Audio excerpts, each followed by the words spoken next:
In this video, we're going to have a look at an example of how to sketch a linear graph using the Intercepts method. When we use the Intercepts method, there are 3 steps to be able to sketch our linear graph. The first step is to calculate the X-Intercept. Now the X-Intercept is going to be the value of X when Y is equal to 0. The second step is going to be to identify the Y-Intercept. Now this can be done in 2 ways. The first one can be if we know the rule and it's in the format y equals mx plus c, we can determine our value for c. The second way of determining the y-intercept is when x is equal to 0, what does y equal to? Now once we have our x and our y-intercept, our third step is going to be to sketch the graph. And that is done by marking the x and the y-intercepts onto our graph and joining them with a straight line. So let's have a look at an example. In this example, we want to sketch the rule y equals negative 2x plus 4 onto the Cartesian plane.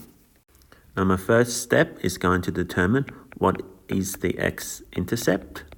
And this is done by determining the value of x when y is equal to 0. So go ahead and write my rule. So y equals negative 2x plus 4. And then now I'm going to substitute 0 in instead of y. So 0 equals negative 2x plus 4. Now I want to rearrange my equation so I get x by itself. The first step in rearranging the equation is to remove the plus 4 from the right-hand side. And I do this by doing the opposite of plus 4, which is to subtract 4. And what I do to the right-hand side, I also need to do to the left-hand side. So my equation then becomes negative 4 is equal to negative 2x. Now my next step to get x by itself is to divide the right-hand side by negative 2. And what I do to the right-hand side, I do to the left-hand side.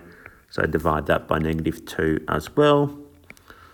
So negative 4 minus negative 2 is going to equal positive 2 is equal to x. So my x-intercept is going to be 2. The next step in determining the intercepts is to determine the y-intercept. Now because in my question I've got the rule in the format of y equals mx plus c, I can determine from the initial rule that my y-intercept is going to be positive 4. So now that I have my x-intercept of 2 and my y-intercept of 4, I can go ahead and complete the drawing of the graph. The first step is going to be to mark the x and the y-intercept.